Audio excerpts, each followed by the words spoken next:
কে কি ইচ্ছে ভাই আপনার ভাই জামাতের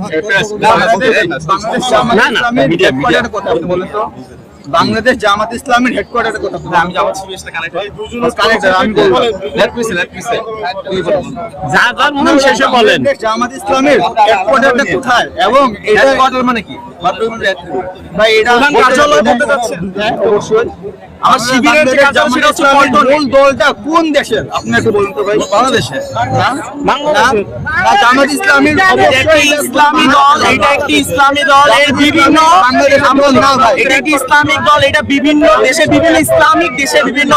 বিভিন্ন দেশে এইটি সংগঠন রয়েছে কিন্তু এইটা হচ্ছে জামাত ইসলামী বাংলাদেশ এটা জামাত ইসলাম পাকিস্তান 71 সালে জামাত ইসলাম কোন দেশে এজেন্ডা বাস্তবায়ন এবার আমি একটা কথা বলতে চাই জিতো ভাই আমাকে 71 এর কথা বলেছে আপনি আমাকে তার মানে আমাদের বুঝাতে যাচ্ছেন জামাত ইসলাম রাজাকার সোজা কথা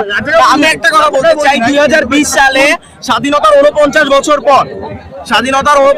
পর একটি লিস্ট আওয়ামী লীগ ফ্যাসিস্ট সরকার থেকে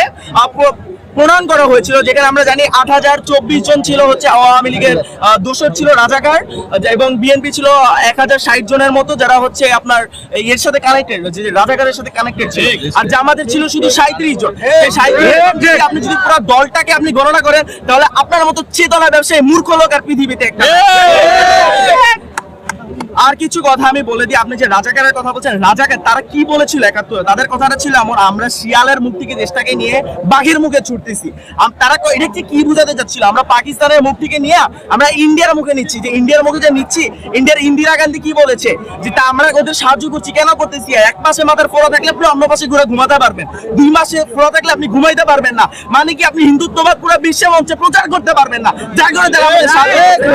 আর তাদের ভিতর যে কত ধরনের ইন্ডিভিজুয়াল তারা আমাদের দেশটাকে অঙ্গরাজ্য বানাতে চাইছে এটা কে জানেন আমাদের অস্থায়ী রাষ্ট্রপতি ছিল সৈয়দ নজরুল ইসলাম আমাদের ইতিহাস আছে আপনি ইতিহাস পড়ে দেখেন সে দুইবার অজ্ঞান হয়ে গিয়েছিল এই সাইন করতে গিয়ে যে ইন্ডিয়া যে আমাদের সাহায্য করবে সেই স্বাক্ষর দিতে গিয়ে সে দুইবার অজ্ঞান হয়ে পড়ে গেছিল চুক্তিবদ্ধ করতে গিয়ে যে আল্লাহ আমরা ইন্ডিয়ার কাছে দেশটাকে বেঁচে দিছি সুতরাং আমাদের সময় তথ্যমত এটাই ছিল যে ভাই আমরা দেশকে স্বাধীন করব ঠিক আছে কিন্তু এমন যেত না হয় যে পাকিস্তান আর কি শিয়ালের মুখ থেকে নিয়ে আমরা বাঘের মুখ আর কি ইন্ডিয়ার কাছে ছেড়ে দিই দেশটাকে